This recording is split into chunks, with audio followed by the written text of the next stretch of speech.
Hello good morning everybody videovillas.com viewers అందరికీ స్వాగతం పలుకుతున్నాం. ఇవే కాకుండా అసలు ఇల్లస్ట్రేటర్లో ఇంకొక స్ట్రెంగ్త్ ఏముందంటే మనకి బ్రషెస్ అనమాట. ఇల్లస్ట్రేటర్లో ఉన్నన్ని బ్రషెస్ మనకి వేరే సాఫ్ట్వేర్లో అంటే స్పెషల్లీ ఆర్ట్ టూల్స్ ఏవి తీసుకున్నా సరే ఈవెన్ ఫ్లాష్లో కూడా మనకి ఇన్ని బ్రషెస్ ఉండవు అనమాట. 100% వెరీ పవర్ఫుల్ ఈ పర్టికులర్ విషయంలో మాత్రం. ఒక్కసారి ఎన్ని రకాల బ్రష్లు ఉంటాయని మనకి మీరు చూసినట్టయితే న్యూ బ్రష్ క్లిక్ చేయగానే మీకు అర్థమైపోతుంది. క్యాలిగ్రఫీ బ్రష్ అని ఒకటి ఉంటుంది, స్కాటర్ బ్రష్ అని ఒకటి ఉంటుంది, ఆర్ట్ బ్రష్ అని ఒకటి ఉంటుంది, బ్రెస్సల్ అని ఉంటుంది, అలాగే ప్యాటర్న్ బ్రష్ అని ఉంటుంది.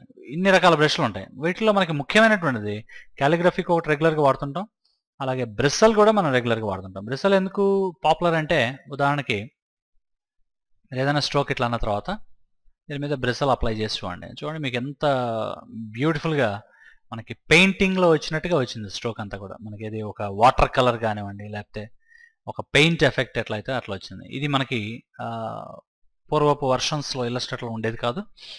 సో తర్వాత వర్షన్స్లో ఇప్పుడు ఈవెన్ నేను CS5, CS4, CS6 వీటన్నిటిలో కూడా మనం దీన్ని ఎంజాయ్ చేస్తున్నాం. బ్రెస్సల్ బ్రష్ అంటాం. ఎనీ టైం దాని మీద డబుల్ క్లిక్ చేస్తే ఆటోమేటిక్గా దాని రిలేటెడ్గా ఉన్నటువంటి ఆప్షన్స్ మొత్తం వస్తాయి. మీరు ఏ బ్రష్ అయినా అప్లై చేయొచ్చండి. ఆ బ్రష్ మీద డబుల్ క్లిక్ చేస్తే ఆ బ్రష్ రిలేటెడ్ ఆప్షన్స్ వస్తుంటాయి. ఈ విధంగా బ్రష్ని దేన్నైనా సరే మీరు మాడిఫై చేయాలనుకుంటే మాడిఫై చేయొచ్చు. అదొక అద్భుతమైన అడ్వాంటేజ్. గుర్తుపెట్టుకోండి, నాకు ఉన్న మరొక ఫేవరెట్ ఆప్షన్ ఏంటంటే ఇల్లస్ట్రేటర్లో బ్రషెస్ అనమాట. క్యాలిగ్రఫీ స్టైల్, అలాగే స్కాటర్, ఆర్ట్, బ్రెస్సల్, ప్యాటర్న్ అని. అయితే మీరు అనొచ్చు ఇన్ని రకాల బ్రష్లు మనం ఎక్కడెక్కడ యూజ్ చేయొచ్చండి, అసలు వీటి మీద అవగాహన రావాలంటే ఏం చేయాలంటే నేను ప్రతి స్టూడెంట్కి చెప్పేటువంటి ఒకే ఒక విషయం ఏంటంటే బ్రష్ లైబ్రరీస్ అని ఉంటాయి. ఆ లైబ్రరీస్లోకి వెళ్ళండి. ఉదాహరణకి ఇక్కడ నేను యారోస్ అనే బ్రషెస్ కేటగిరీని ఓపెన్ చేశాను. ఫర్ ఎగ్జాంపుల్ యారోని ఒకదాన్ని డ్రాగ్ అండ్ డ్రాప్ చేసాం అనుకోండి. అనుకున్న తర్వాత ఆటోమేటిక్గా మీరు బ్రష్లోకి రాగానే ఒకసారి బ్రషెస్ ప్యాలెట్ ఓపెన్ చేద్దాం. ఆటోమేటిక్గా మీకు యారో అనేటువంటిది అప్లై చేయగానే కనపడుతుంది అనమాట. ఉదాహరణకి నేను ఏం చేశానంటే సెలెక్ట్ చేసి విండోలోకి వచ్చేసాను. డైరెక్ట్ డ్రాగ్ చేయటం కాకుండా ఒక్క సెకండ్ అండి. ఎస్, ఎప్పుడైతే అప్లై చేస్తామో మనం ఆటోమేటిక్గా మనకి యారో బ్రష్ అప్లై అయిపోయింది. క్లిక్ చేయాలి. ఇందాక నేను జస్ట్ డ్రాగ్ అండ్ డ్రాప్ చేశాను జనరల్గా మీకు జస్ట్ చూపించడం కోసం. ప్రస్తుతానికి ఏంటంటే ఒక పాత్ అప్లై చేసి దాని మీద అప్లై చేయడం జరిగింది. ఎప్పుడైతే అప్లై చేస్తారో ఆటోమేటిక్గా మీకు అది బ్రష్ ప్యాలెట్లోకి వచ్చేస్తుంది. బ్రష్ ప్యాలెట్లోకి రాకుండా మీకు ఆర్ట్ బోర్డ్లో కనపడటం అనేది జరగదు అనమాట. ఇప్పుడు దాని మీద డబుల్ క్లిక్ చేసి చూడండి. సో ఆటోమేటిక్గా అది ఏ రకమైన బ్రష్ అనేది మీకు తెలిసిపోతుంది. ఏ బ్రష్ అది? ఆర్ట్ బ్రష్ అన్నమాట. దానికి సంబంధించిన ఆప్షన్స్ ఉంటాయి. ఇట్లా మీరు ఒక్కసారి మీరు లైబ్రరీస్లో కనుక వెళ్ళి బ్రెస్సల్ బ్రషెస్ డెకరేటివ్ అని ఉంది, డెకరేటివ్కి వద్దాం. మనం ఫర్ ఎగ్జాంపుల్ ఈ బ్యానర్ స్టైల్ అప్లై చేశాను. ఒక్కసారి దీని మీద డబుల్ క్లిక్ చేసి చూడండి ఏ రకమైన బ్రష్. ఇది కూడా ఆర్ట్ బ్రష్ అనమాట. ఇట్లా మీరు లైబ్రరీలో నుంచి ఒక్కొక్క బ్రష్ని తీసుకొని అప్లై చేసి దాన్ని మనం అది ఆర్ట్ బ్రషా లేకపోతే బ్రెస్సల్లా లేకపోతే క్యాలిగ్రఫీనా, ఈ విధంగా దాన్ని కేటగిరీ ఏందనేది అర్థం చేసుకోవడానికి ప్రయత్నం చేయొచ్చు. చేసిన తర్వాత అసలు ఆ బ్రష్ ఎలా డిజైన్ చేసి ఉంటారా అని కనుక మీకు డౌట్ వస్తే స్టేజ్ మీద దాన్ని సింపుల్గా డ్రాగ్ అండ్ డ్రాప్ చేయండి. ఒకసారి కనుక మీరు క్లోజ్అప్లోకి వెళ్ళి గమనించినట్టయితే ఆ బ్రష్ ఎలా వర్క్ అవుతుంది అనేది మీకు చాలా ఈజీగా తెలిసిపోతుంది. ఇప్పుడు డ్రాగ్ అండ్ డ్రాప్ చేయగానే ఆబ్జెక్ట్ లాగా వచ్చేస్తుంది. సో మీరు ఎనీ టైం దాన్ని అన్గ్రూప్ చేసుకోవచ్చు. అన్గ్రూప్ చేయగానే ఎక్కడికక్కడ రిలీజ్ అయిపోతాయి. కాబట్టి దాంట్లో ఎన్ని షేప్స్ ఉన్నాయి, ఏంటి, ఆ బ్రష్ ఎలా డిజైన్ చేసి ఉంటారు, ఇవన్నీ కూడా చాలా క్లియర్గా మీకు తెలిసిపోతాయి. వీటన్నిటికి కావాల్సింది కొంచెం ఓపిక కావాలి, అంతకన్నా ఏం లేదనమాట. సో నేను ప్రస్తుతానికి నేను యాడ్ చేసినటువంటి బ్రషెస్ని సింపుల్గా డిలీట్ చేసేస్తున్నాను. రైట్, ఈ విధంగా బ్రషెస్ కూడా చాలా పవర్ఫుల్. గుర్తుపెట్టుకోండి. మళ్ళీ ఇంకొకసారి న్యూ బ్రషెస్లో మొత్తం మనకి 5 రకాల బ్రషెస్ ఉన్నాయి. Calligraphy, scatter, art, bristle and pattern. వీటిని మీరు డైరెక్ట్గా మీ ఓన్ బ్రషెస్ క్రియేట్ చేసేదానికి ముందుగా విండోలోకి వెళ్ళి విండోలో బ్రష్ లైబ్రరీస్ అని ఉంటాయి. లైబ్రరీలో ఉన్న బ్రషెస్ మొత్తం ముందు వాడండి. వాడి చూసి ఆ తర్వాత మీకు నచ్చిన బ్రష్ మీ ఓన్గా మీరు క్రియేట్ చేసుకోవడానికి ప్రయత్నం చేయండి. అట్లా కాకుండా నాకు ఇంకా నచ్చేటువంటి ఆప్షన్స్లో సరే కలర్స్, స్వాచెస్ కామన్గా ఉండేవి, అవి కాదు. కలర్ గైడ్స్ అని ఉంటాయండి. ఇక్కడ ముఖ్యంగా మనం ఆలోచిస్తున్న కలర్ గైడ్స్ చాలా చాలా పవర్ఫుల్ అనమాట. ఇవి నాకు ఎంతో ఇష్టమైనటువంటి ప్యాలెట్. ఇది ఎందుకు ఇష్టం అని చెప్తున్నానంటే ఉదాహరణకి ఫర్ ఎగ్జాంపుల్ నేనేం చేస్తున్నానంటే ఒక చిన్న డిజైన్ క్రియేట్ చేస్తున్నాను. ఈ డిజైన్లో నేను కొన్ని రకాల కలర్స్ని యూజ్ చేస్తూ నా డిజైన్ని ఫినిష్ చేశాను అనుకోండి. ఎప్పుడైతే మీరు ఎడిట్ మెనూలోకి వచ్చేసేసి ఎడిట్ కలర్స్ అంటారో ఇక్కడ మనకి రీకలర్ ఆర్ట్ వర్క్ అనేటువంటి ఆప్షన్ ఒకటి ఉంటుంది. ఇది మీకు ఈ ఫెసిలిటీ కలర్ గైడ్స్లో మాత్రమే మనకి వస్తుంది. కాబట్టి ఇప్పుడు మనం సెలెక్ట్ చేసుకున్నటువంటి ప్యాలెట్ ఇది కాకుండా రకరకాల ఆప్షన్స్ మనకు ఉంటాయి. నేను ప్రస్తుతానికి ఏం చేద్దాం అనుకుంటున్నా అంటే మోనోక్రోమాటిక్ ఆప్షన్స్లోకి వెళ్ళాలనుకుంటున్నాను. Very good. ఈ మోనోక్రోమాటిక్లోకి వెళ్ళి ఎడిట్ అని ఎప్పుడైతే అంటారో ఆటోమేటిక్గా మీకు రీకలర్ ఆర్ట్ వర్క్ ఆప్షన్ వస్తుంది. ప్రస్తుతానికి నేను స్క్రీన్ కొంచెం లెఫ్ట్కి మూవ్ చేస్తాను, అంటే ఏం జరుగుతుందో మీకు కనపడుతుంది. సో ఎడిట్ కలర్స్లోకి వచ్చి రీకలర్ ఆర్ట్ వర్క్ అన్నాను. తర్వాత దాంట్లోనే నేను ఆప్షన్ని మోనోక్రోమాటిక్లోకి పెట్టేసి ఎడిట్ అన్నాను. ఫినిష్. ఇప్పుడు చక్కగా ఈ పాయింట్స్ని పట్టుకొని మనం డ్రాగ్ చేయడం ద్వారా మీరు ఆటోమేటిక్గా కలర్స్ని చేంజ్ చేసుకోవచ్చు. ఎక్కడ కూడా మీరు ఏ స్కీమ్ అయితే ఫాలో అవుతున్నారో, అది మోనోక్రోమాటిక్ అనుకోండి, లేకపోతే అనలాగస్ అనుకోండి, ఆర్ కాంప్లిమెంటరీ అనుకోండి, అంటే కలర్స్లో స్కీమ్స్ ఉంటాయి కదా, మీరు ఏ స్కీమ్ అయినా ఫాలో అవ్వండి. సాఫ్ట్వేర్ ఆ స్కీమ్ నుంచి బయటికి రాకుండా మీకు నచ్చినటువంటి కలర్ పర్సంటేజ్లో మాత్రమే అది టర్న్ అవుతూ ఉంటుంది. చూడండి ఎంత బ్యూటిఫుల్ ఆప్షన్. మనకి టైం ఎంత సేవ్ అవుతుందంటే దీనివల్ల చాలా ఎక్సలెంట్ అనమాట. అంటే మీరు ఒక లోగో డిజైన్ చేసిన తర్వాత రకరకాల కలర్ ఆప్షన్స్ మీరు క్లయింట్కి ఇవ్వాలి అనుకున్నప్పుడు నా ఉద్దేశంలో బెస్ట్ మెథడ్ ఏంటంటే కలర్ గైడ్స్. అంటే వీటిని యూజ్ చేస్తూ, ఈ ప్యానల్ని యూజ్ చేస్తూ కలర్ గైడ్ ప్యానల్ని వర్క్ చేయడం అనేది చాలా ముఖ్యమైనటువంటి విషయం. అది మనకి ఇక్కడ ఉంటుంది అనమాట. కలర్ గైడ్స్ ఉంటాయి. ఈ కలర్ గైడ్స్ నుంచి మనం సెలెక్ట్ చేసుకోవచ్చు అనమాట. దీంట్లో మనం వీల్ కావాలంటే వీల్ అడ్జస్ట్ చేసుకోవచ్చు. ఇదే ఆప్షన్ నేనేం చేశానంటే ఎడిట్ మెనూలోకి వచ్చి ఎడిట్ కలర్స్లో రీకలర్ ఆర్ట్ వర్క్ అన్నాను. ఇంతకన్నా ఏం లేదు. సో ఇది కూడా నా favourite option. Very very beautiful. మీకు నచ్చినటువంటి ఏదైనా ఒక లోగో తయారు చేసుకోండి, దానికి కొన్ని కలర్స్ ఫిల్ చేయండి. చేసిన తర్వాత కలర్ గైడ్లోకి వెళ్ళిపోయి ఇక్కడ మనం కలర్ వీల్ ఆన్ చేసుకొని ఎడిట్ మోడ్లో నుంచి మీకు నచ్చినటువంటి కలర్ స్కీమ్ అప్లై చేసి ఎక్స్పెరిమెంట్ చేసి చూడండి. డెఫినెట్గా మీరు కూడా దీన్ని ఎంతో ఇష్టపడతారు. మీకు రెగ్యులర్ వర్క్లో చాలా చాలా యూజ్ అవుతుంది. ఇట్లా ప్యాలెట్స్లో నాకు ముఖ్యమైనటువంటి ఆప్షన్స్ ఇవన్నీ అనమాట. అదేవిధంగా ఆబ్జెక్ట్ మెనూలో కూడా చాలా చాలా కమాండ్స్ ఉన్నాయి నాకు ఇష్టమైనవి. వాటిలో ముఖ్యంగా మాట్లాడాలంటే మాత్రం దాంట్లో పాత్ ఆప్షన్స్ నాకు చాలా ఇంట్రెస్ట్ ఉంటాయి. పాత్ ఆప్షన్స్ ఎందుకు ఇంట్రెస్ట్ ఉంటున్నాయి అంటే జాయిన్, యావరేజ్ 2 కమాండ్స్ ఉంటాయి. ఉదాహరణకి మనం కొన్ని లైన్స్ ఇట్లా డ్రా చేసాం అనుకోండి. డ్రా చేసిన తర్వాత నాకేమనిపించిందంటే ఈ టాప్ పోర్షన్స్ ఏవైతే ఉన్నాయో అవన్నీ ఒక పొజిషన్కి ఒకే లెవెల్కి వచ్చేయాలని అనుకున్నాను అనుకోండి. మీరు మాన్యువల్గా పట్టుకొని డ్రాగ్ చేశారంటే అది ఎంత టైం పడుతుందో మీకే అర్థం కాదు. కాబట్టి అన్ని టాప్ సైడ్ సెలెక్ట్ చేసుకొని ఆబ్జెక్ట్లోకి వచ్చి పాత్లో నేను ఏమంటున్నానంటే యావరేజ్ అంటున్నాను. యావరేజ్ అనగానే మనకి మెసేజ్ వస్తుంది. హారిజాంటల్గా యావరేజ్ చేయాలా, వర్టికల్గా యావరేజ్ చేయాలా, లేకపోతే రెండు బోత్ హారిజాంటల్ వర్టికల్గా కావాలా. నాకు ప్రస్తుతానికి హారిజాంటల్ అండ్ వర్టికల్ 2 విధాలుగా కావాలి. ఓకే అని ఎప్పుడైతే అంటాను జాగ్రత్తగా గమనించండి. మొత్తం ఒకే పొజిషన్కి హారిజాంటల్గా వర్టికల్గా అన్నీ కలిసి ఒకే పొజిషన్కి వచ్చేసినాయి. ఇప్పుడు నాకు నచ్చినట్టుగా నేను థిక్నెస్ పెంచుకోవచ్చు. మళ్ళీ దీంట్లో నాకు నచ్చినట్టుగా ప్రొఫైల్స్ అప్లై చేసుకోవచ్చు. ఎంత బ్యూటిఫుల్గా వచ్చిందో చూడండి. ఇది మనం మాన్యువల్గా చేయాలి అంటే చాలా టైం పడుతుంది. ఆ పాయింట్ని కరెక్ట్గా పట్టుకోవాలి, కరెక్ట్ స్ట్రైట్గా డ్రా చేయాలి. కొంత డెఫినెట్గా ఇప్పుడు నేను వాడిన ఆప్షన్ కన్నా అయితే టైం ఎక్కువ పడుతుంది. అందుకని నాకు ఆబ్జెక్ట్ మెనూలో పాత్లో ఉన్నటువంటి యావరేజ్ అనే ఆప్షన్ చాలా చాలా ఇష్టం. ఇదే కాకుండా మనం ఎప్పుడైనా సరే మనం వేవ్ లాంటి పాత్రలు కానీ ఏమైనా డ్రా చేసినప్పుడు ఉదాహరణకి చెప్తున్నాను అనమాట. ఒక పర్టికులర్ లొకేషన్లో ఉన్నటువంటి యాంకర్ పాయింట్స్ మొత్తం ఒకే లెవెల్కి వచ్చేయాలనుకున్నాను. ఈ పాయింట్ మొత్తం ఒకే లెవెల్కి రావాలి. నాకు సెలెక్ట్ చేసుకొని ఆబ్జెక్ట్ మెనూలో పాత్రలో మనం యావరేజ్ అనేసి నాకు హారిజాంటల్గా కావాలి ఓకే అని అనుకోండి. అన్ని హారిజాంటల్గా ఒకే లైన్కి వచ్చేసినాయి. జాగ్రత్తగా గమనించినట్టు మీకు అర్థమైపోతుంది. సో ఇందుకని నాకు ఈ ఆప్షన్ చాలా ఇష్టం. అదే కాకుండా మనకి జాయిన్ అనేటువంటిది కూడా ఉంది ఒకటి. జాయిన్ కూడా సేమ్. మనం ఏదైనా పాత్ డ్రా చేసినప్పుడు ఈ 2 పాయింట్స్ నేను యాడ్ చేయాలనుకుంటున్నాను. సెలెక్ట్ చేసుకుని ఆబ్జెక్ట్లో మనం పాత్లో జాయిన్ అని ఎప్పుడైతే అంటామో అటాచ్ అయిపోతుంది. అలాగే ఈ 2 పాయింట్స్ని ఒకే పొజిషన్కి తేవాలనుకున్నప్పుడు ఇందాక చెప్పిన కమాండ్ ప్యాటర్న్లో యావరేజ్ అనొచ్చు, లేదంటే జాయిన్ అని కూడా అనొచ్చు. జాయిన్ అంటే ఏమవుతుందంటే పొజిషన్ అక్కడే ఉండి కనెక్ట్ అవుతుంది. నాకు అట్లా ఉండకూడదు. 2 ఫస్ట్ ఒక లొకేషన్కి వచ్చి అప్పుడు జాయిన్ అవ్వాలి అన్నారు అనుకోండి. అప్పుడు ఆబ్జెక్ట్ మెనూలో పాత్లో ఫస్ట్ యావరేజ్ అనండి. యావరేజ్ చేసిన తర్వాత మనం ఈ పాయింట్లను సెలెక్ట్ చేయాలి. సో ఆబ్జెక్ట్ మెనూలోకి వెళ్ళిపోయి పాత్లోకి వచ్చి ఫస్ట్ యావరేజ్ అనండి. యావరేజ్లో బోత్ ఇచ్చేసేసి అప్పుడు జాయిన్ అందాం. ఆబ్జెక్ట్ మెనూ పాత్ జాయిన్ అంటే ఇప్పుడు అటాచ్ కూడా అయిపోయింది. ఇప్పుడు ఏదైనా మూవ్ చేయగానే మొత్తం కలిపి మూవ్ అవుతుంటుంది. ఇట్లా ఆబ్జెక్ట్ మెనూలో నాకు ఈ పాత్ ఆప్షన్స్ చాలా చాలా ఇష్టం అనమాట. Join and average. అవి కాకుండా ఇంకా మీకు ఆఫ్సెట్ పాత్ అని ఒకటి ఉంటుంది. ఇది కూడా ఆఫ్సెట్ పాత్ ఒకటి, outline stroke. Very interesting commands. చూపిస్తాను ప్రాక్టికల్గా ఎట్లా వర్క్ అవుతాయి అనేది. ఉదాహరణకి మనం ఒక ఎలిప్స్ తీసుకున్నాం అనుకోండి. అలాగే ఇంకొక ఎలిప్స్ తీసుకున్నాం. జస్ట్ మీకు అర్థం అవడం కోసం ఏంటంటే కలర్స్ కూడా స్టాండర్డ్ కలర్స్ రెడ్ ఇస్తున్నాను. అలాగే దీని కలర్ వచ్చేటప్పటికి నేను గ్రీన్ ఇస్తున్నాను. అలాగే దీని కలర్ వచ్చేటప్పటికి బ్లూ ఇస్తున్నాను. రెడ్, గ్రీన్, బ్లూ 3 కలర్స్ కూడా అప్లై చేయడం జరిగింది. ఈ మూడింటిని సెలెక్ట్ చేసుకొని ఆబ్జెక్ట్ మెనూలో ఒకసారి మనం పాత్ కనుక వచ్చేసి ఆఫ్సెట్ పాత్ అని ఎప్పుడైతే అంటామో జాగ్రత్తగా గమనించండి. మనం స్పెసిఫైడ్ డిస్టెన్స్ ఎంత డిస్టెన్స్లో చెప్తామో అంత డిస్టెన్స్లో మళ్ళీ ఫ్రెష్గా ఇంకో పాత్ అనేది క్రియేట్ అయ్యి కనపడుతుంది మనకి. ఆ పాత్రలకి మనకు కలర్ కావాలంటే ఉంచవచ్చు, లేదంటే తీసేయచ్చు. చూడండి ఎంత బ్యూటిఫుల్గా మనం ఆల్రెడీ 3 సర్కిల్స్ డ్రా చేసాం. ఆ 3 సర్కిల్స్కి మనం చెప్పిన డిస్టెన్స్లో 10 పాయింట్ ఉంది అక్కడ ఆల్రెడీ. కొత్త పాత్ అనేది క్రియేట్ అయింది. ఈ కమాండ్స్ ఎక్కడ ఉంటాయంటే మనకి ఆబ్జెక్ట్ మెనూలో పాత్లో ఆఫ్సెట్ పాత్ అంటాం. ఈ డిస్టెన్స్ మనం అడ్జస్ట్ చేసుకోవచ్చు ఎంత కావాలనేది. తర్వాత ఈ లైన్స్ ఏవైతే ఉన్నాయో వాటిని మనకు నచ్చినటువంటి ఆప్షన్స్ అన్ని ఇవ్వచ్చు అనమాట. ఇప్పుడు ఇన్స్టెడ్ ఆఫ్ 1 పాయింట్ బదులు నేను 3 పాయింట్ ఇవ్వదలుచుకున్నాను. అలాగే దాని స్ట్రోక్ కూడా నాకు డాష్డ్ లైన్లు కావాలి. చూడండి ఎంత ఇంట్రెస్టింగ్గా ఉంది. ఇవి మనం ఎక్కడ కూడా మాన్యువల్గా చేయాలనుకుంటే మాత్రం చాలా టైం టేకింగ్ ప్రాసెస్, అసలు ఒక్కొక్కసారి చాలా ఇబ్బందిగా కూడా ఉంటుంది. సో కాబట్టి ఆఫ్సెట్ పాత్ అనేది నాకు చాలా చాలా ఇంట్రెస్టింగ్ అనిపించేటువంటి కమాండ్. అలాగే దానిపైన ఇంకో కమాండ్ కూడా ఉంది. ఇందాక జాగ్రత్తగా గమనించినట్టయితే ఫర్ ఎగ్జాంపుల్ ఒక లైన్ తీసుకున్నాను నేను. ఆ లైన్కి థిక్నెస్ వచ్చి 16 పాయింట్ ఇచ్చాను, లేదంటే 21 పాయింట్, మన ఇష్టం, దానికి రూల్ ఏం లేదు.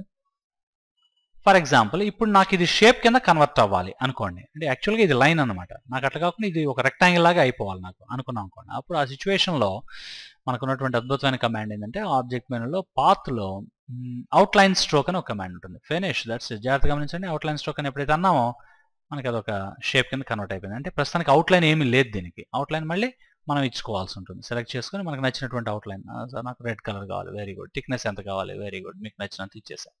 ఇట్లా లైన్స్ని మనం షేపుల కింద ఏదైనా కన్వర్ట్ చేసుకోవాల్సి వచ్చినప్పుడు ఈ ఎక్స్చేంజ్ ఆప్షన్ అనేటువంటిది చాలా చాలా యూజ్ అవుతుంది కొన్ని సిచ్యువేషన్స్లో. కొన్ని డిజైన్స్లో మీరు కంపల్సరీ దీన్ని వాడాల్సినటువంటి అవసరం అయితే ఉంటుందన్నమాట.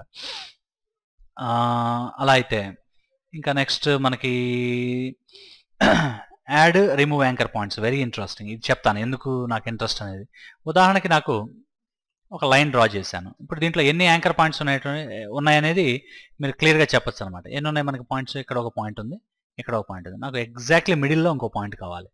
మీరేమనుకుంటారంటే పెన్ టూల్ తీసుకొని మనం యాడ్ యాంకర్ పాయింట్ పెట్టచ్చు కదా, మనం ఎగ్జాక్ట్గా దాన్ని క్లిక్ చేయొచ్చు కదా అనేటువంటి ఒక డౌట్ వస్తుంది. ఎస్, కరెక్టే, అందులో డౌట్ ఏం లేదు. కాకపోతే మీరు ఆ పాయింట్ని కరెక్ట్గా పట్టుకోవటం అనేది చాలా టఫ్గా ఉంటుంది. అందుకని మనం ఇక్కడ ఆబ్జెక్ట్లోకి వచ్చేసి పాత్లో ఎప్పుడైతే మీరు యాడ్ యాంకర్ పాయింట్స్ అని అంటారో ఆటోమేటిక్గా ఈ రెండు డిస్టెన్స్ని క్యాలిక్యులేట్ చేసి ఎగ్జాక్ట్గా సెంటర్లో ఇంకో పాయింట్ని యాడ్ చేయడం అనేది జరుగుతుంది. ఇప్పుడు చెప్పండి, ఇది కరెక్ట్ మనకి యూస్ఫుల్లా కాదా? 100% యూస్ఫుల్. ఎనీ టైం మళ్ళీ ఆబ్జెక్ట్ మెనూలో పాత్ కనుక వచ్చినట్టయితే రిమూవ్ యాంకర్ పాయింట్ అంటే రిమూవ్ అయిపోతుంది. ఆటోమేటిక్గా మనకి అన్నెసరీ పాయింట్స్ ఏవైతే ఉన్నాయో అవి రిమూవ్ అయిపోతాయి. ఈ విధంగా నాకు ఇది చాలా చాలా యూస్ఫుల్గా అనిపించేటువంటి కమాండ్ అనమాట. ఈవెన్ సర్కిల్ మీద చూసినట్టయితే మీకు 4 పాయింట్స్ ఉన్నాయి. మళ్ళీ మీరు ఎడిట్ మెనూలోకి వచ్చే ఆబ్జెక్ట్ మెనూలోకి వచ్చేసి పాత్లో యాడ్ యాంకర్ పాయింట్స్ అంటే ఇంకొక 4 పాయింట్స్ యాడ్ అయినాయి. జాగ్రత్తగా గమనించినట్టయితే 1, 2, 3, 4 పాయింట్లు వచ్చేసినాయి. ఆల్రెడీ 1, 2, 3, 4 పాయింట్లు. ఈ విధంగా మనకి ఇది చాలా చాలా యూస్ఫుల్గా ఉండేటువంటి కమాండ్ పాత్లో ఇది యాడ్ యాంకర్ పాయింట్, అలాగే రిమూవ్ యాంకర్ పాయింట్స్. సరే ఇంకొక ముఖ్యమైన కమాండ్ కూడా మీతో నేను షేర్ చేసుకోవాలనుకుంటుంది ఏంటంటే ఇక్కడ నాకు డివైడ్ ఆబ్జెక్ట్స్ బిలో అనేటువంటి కమాండ్ కూడా చాలా యూస్ఫుల్గా ఉంటుంది. అసలు ఈ డివైడ్ ఆబ్జెక్ట్స్ బిలో అనే కమాండ్ ఎక్కడ యూజ్ అవుతుందనే డౌట్ మనకు వస్తుంది సహజంగా. ఫర్ ఎగ్జాంపుల్ నేను ఒక సర్కిల్ గీసాను. నాకు ఎగ్జాక్ట్గా ఈ పైన ఒకసారి అలాగే కింద ఎగ్జాక్ట్గా స్లైస్ చేసినట్టుగా కట్ అవ్వాలనుకోండి. మీరు ఏ టూల్ అయినా తీసుకోండి, ఎరేజర్ తీసుకొని ప్రయత్నం చేయండి, సిజర్ తీసుకొని ప్రయత్నం చేయండి, నైఫ్ తీసుకొని ప్రయత్నం చేయండి. కొంచెం కష్టపడాల్సి వస్తుంది. కొన్నిట్లో అసలు పాసిబిలిటీ లేదు. నీకు ఎరేజర్లో సిజర్లో కాదు, అది ఒక్క నైఫ్లోనే అవుతుంది. కాకపోతే నైఫ్లో కూడా కొంచెం కష్టపడాలి. అట్లా కాకుండా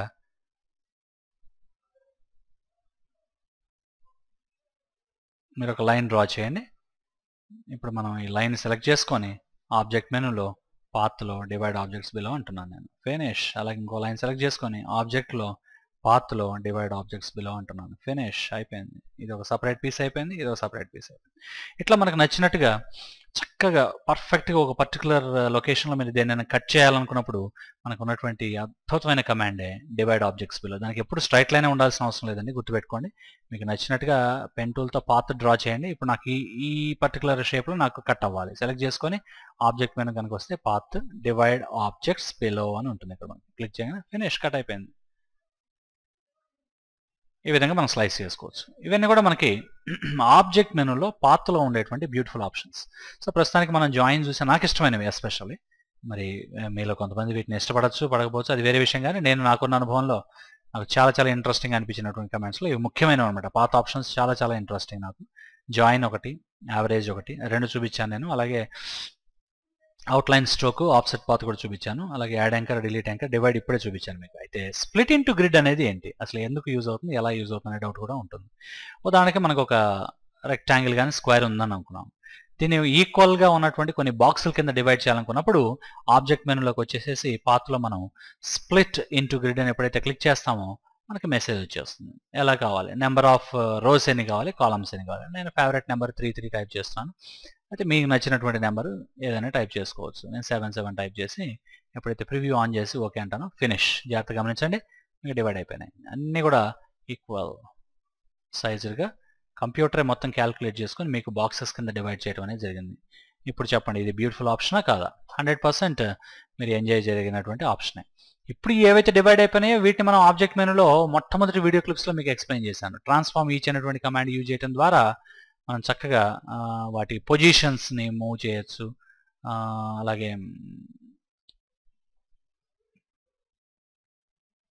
ర్యాండమ్నెస్ అప్లై చేసేసి మనకు నచ్చిన విధంగా మనం వాటిని స్కేల్ చేసుకోవచ్చు, ఎలా కావాలంటే అలా. ఇవన్నీ కూడా అడ్వాంటేజెస్ ఉంటాయి మనకి.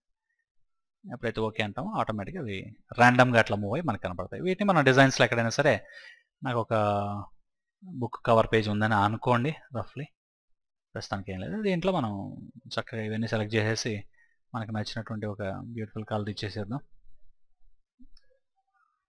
సో ఇప్పుడు సెలెక్ట్ చేసేసుకొని అవుట్లైన్ అక్కర్లేదు, మనకి అవుట్లైన్ తీసేస్తున్నాను. ఫినిష్. ఇప్పుడు ఇక్కడ చక్కగా మంచి టైటిల్ ఏదైనా టైప్ చేసి మనకు కావాల్సినటువంటి అవుట్పుట్ని ఇవ్వచ్చు అనమాట. ఈ విధంగా మనకి ఆబ్జెక్ట్ మెనూలో పాత్లో స్ప్లిట్ ఇంటూ గ్రిడ్ కూడా చాలా చాలా యూజ్ అవుతుంది. ఇవి కాకుండా సింప్లిఫై అనేటువంటి కమాండ్ ఒకటి ఉంది, అలాగే క్లీనప్ అని ఒకటి ఉంది. ఈ రెండు కూడా చూపిస్తాను. దీనివల్ల మీకు అవి ఎంత పవర్ఫుల్ అనేది అర్థమవుతుంది. సింప్లిఫై అని ఎందుకు అంటున్నానంటే, ఒక్కొక్కసారి మనం కొన్ని ఎఫెక్ట్స్ చేయడానికి ఏం చేస్తామంటే, ఫర్ ఎగ్జాంపుల్ నేను స్టార్ తీసుకున్నాను. ఇక్కడ మనకి ఇల్లస్ట్రేటర్లో కొన్ని రకాల ఇంట్రెస్టింగ్ కమాండ్స్ ఉన్నాయి. మనకి వార్పింగ్స్ అని, ట్విల్స్ అని, పకర్ బ్లాట్ అని, ఇవన్నీ కూడా ఎఫెక్ట్స్ క్రియేట్ చేయడానికి వాడతాం. ఉదాహరణకి నేను క్రిస్టలైజ్ అనేటువంటి కమాండ్ని యూజ్ చేయాలనుకుంటున్నాను. ఆల్ట్ పట్టుకొని ఎప్పుడైతే డ్రాగ్ చేస్తారో బ్రష్ సైజ్ మారుతుంది.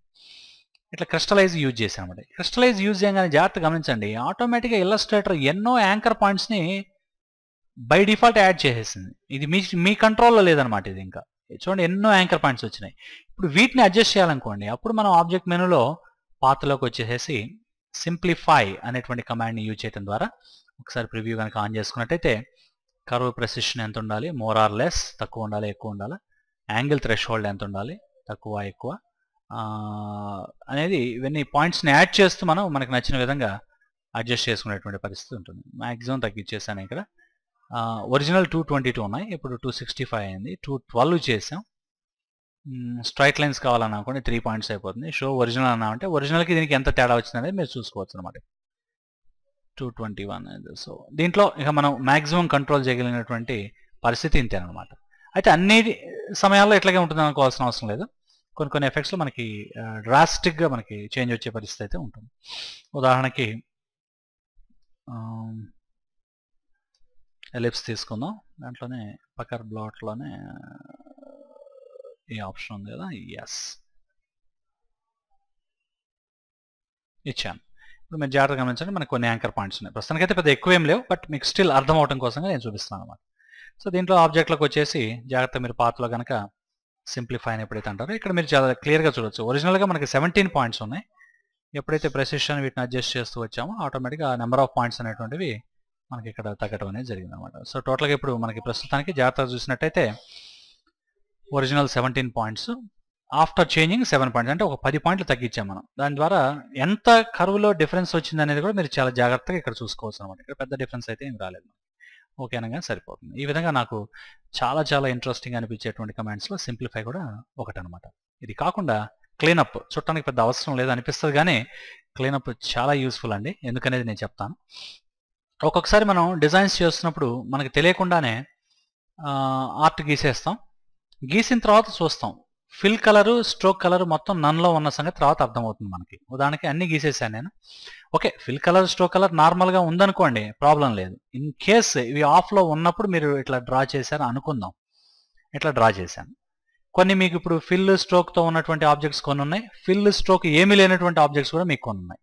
అయితే ఏవైతే మీకు స్ట్రోక్ కలరు లేదా ఫిల్ కలర్ ఉన్నటువంటి ఆబ్జెక్ట్స్ ఇక్కడ కనపడుతున్నాయో మీకు, అవి ప్రింటబుల్, అవి ప్రింటింగ్లో మీకు వస్తాయి. వాటి వల్ల ఎటువంటి ఇబ్బంది లేదు. కానీ వాటితో పాటు జాగ్రత్త గమనించినట్టయితే కొన్ని ప్రింటింగ్లో కనపడనటువంటి ఆప్షన్స్ లేదా ఫైనల్ అవుట్పుట్లో రానటువంటి ఆప్షన్స్ కూడా మీకు ఇక్కడ కనపడుతున్నాయి. ఇవి మనకు అన్నెసెసరీ అనమాట. అయితే ఇప్పుడు ప్రస్తుతం మీకు చూపించడం కోసం మీ ముందు నేను వాటిని అడ్జస్ట్ చేశాను కాబట్టి చాలా ఈజీగా వాటిని మీరు పట్టుకోవచ్చు. కానీ మనం డ్రా చేసిన తర్వాత మనకి ఎన్నున్నాయో ఒక్కొక్కసారి తెలియదు అనమాట. అటువంటి సిచ్యువేషన్లో ఒక్కొక్కసారి మనం ఇబ్బంది పడే పరిస్థితి అయితే ఉంటుంది. అటువంటి సిచ్యువేషన్లో అసలు ఇక్కడ ఎన్ని ఉన్నాయి, ఎన్ని మనం డ్రా చేసాం, వాటన్నిటి గురించి తల బగలగొట్టుకునే బదులు సింపుల్గా ఒక ఆప్షన్ మనకి ఇక్కడ అడోబ్ వాళ్ళు ఇచ్చింది ఏంటంటే ఆబ్జెక్ట్ మెనూలోకి వచ్చి పాత్రలో ఎప్పుడైతే మనం క్లీనప్ అని ఎప్పుడైతే అంటాం, మీరు సెలెక్ట్ చేయక్కర్లేదు, జస్ట్ బయటే ఉండండి, ఆబ్జెక్ట్ మెనూలోకి రండి, పాత్రలోకి రండి, క్లీనప్ అనండి, మీకు ఒక మెసేజ్ వస్తుంది. ఏమి క్లీనప్ చేయాలి? ఎంటీ టెక్స్ట్ పాత్రలో ప్రస్తుతానికి మనం టెక్స్ట్ ఏం చేయలేదు కాబట్టి ఇది అవసరం లేదు. అన్పెయింటెడ్ ఆబ్జెక్ట్స్ కరెక్ట్, అన్పెయింటెడ్. మనం కొన్ని పాత్రలు డ్రా చేసాం, వాటిలో పెయింట్ లేదు. స్ట్రే పాయింట్స్, స్ట్రే పాయింట్ అంటే జస్ట్ క్లిక్ చేసి వదిలిపెట్టిన పాయింట్స్ ఏమైనా ఉన్నాయా? ఇట్లాంటివి ప్రస్తుతానికైతే నాకు తెలిసి లేవు, ఆఫ్ చేస్తున్నాను. ఓన్లీ అన్పెయింటెడ్ మాత్రమే ఉన్నాయి. ఓకే అన్నాం. ఇప్పుడు ఒక్కసారి సెలెక్ట్ చేసి చూద్దాం. చూడండి, ఫినిష్ అయిపోయింది. ఇక్కడ మనకి ఇక్కడ దాట్స్ ఇట్. ఇదన్నమాట పరిస్థితి. మిగతావన్నీ కూడా మనం ఆల్రెడీ డ్రా చేసినటువంటివే. వాటి థిక్నెస్ మనం అడ్జస్ట్ చేసుకోవచ్చు, వాటి ప్రొఫైల్ యూనిఫామ్ ఇవ్వచ్చు, మనకు నచ్చిన విధంగా మనం అడ్జస్ట్ చేసుకోవచ్చు. ఇది పరిస్థితి. సో కాబట్టి క్లీనప్ ఏంటంటే మనకి ఎప్పుడైనా సరే అన్వాంటెడ్, మనకి అవసరం లేనటువంటి ఆబ్జెక్ట్స్ కానివ్వండి, ఫైనల్ అవుట్పుట్లో రానటువంటి ఆబ్జెక్ట్స్ కానివ్వండి, ఇట్లాంటివి కనుక ఏమైనా ఉన్నట్టయితే క్లీనప్ యూజ్ అవుతుంది. సో ఇల్లస్ట్రేటర్లో ఆబ్జెక్ట్ మెనూలో మీకు ఆల్రెడీ క్రితం వీడియో క్లిప్స్లో ట్రాన్స్ఫార్మ్, అరేంజ్, గ్రూప్ ఇవన్నీ చెప్పడం జరిగింది, కొన్ని తప్ప 1, 2. ఈ రోజు ఏంటంటే నా ఫేవరెట్ ఆప్షన్స్ గురించి మాట్లాడుతున్నాం కాబట్టి ప్యాలెట్స్లో నా ఫేవరెట్ ప్యాలెట్స్ చెప్పాను. అలాగే కమాండ్స్లో ఆబ్జెక్ట్ మెనూలో నాకు ఇష్టమైనటువంటి కమాండ్స్లో నాకు పాత్ అనేటువంటి గ్రూప్ ఏదైతే ఉందో ఈ మొత్తం కూడా చాలా చాలా మనకి యూజ్ అవుతాయి. మీరందరూ కూడా సమయం తీసుకొని వీటన్నిటిని ఒకసారి ఎక్స్పెరిమెంట్ చేసి మీకు నచ్చినటువంటి ఏదైనా ఆబ్జెక్ట్ క్రియేట్ చేయడానికి ప్రయత్నం చేయండి. డెఫినెట్గా మీరు కూడా వీటిని ఇష్టపడతారు. Thank you very much. videovilas.com రెగ్యులర్గా బ్రౌజ్ చేయండి. తెలియని వాళ్ళు ఉంటే తెలియజేయండి. అలాగే న్యూ వే ఇండియాని కూడా విజిట్ చేయమని చెప్పండి. Once again thank you all.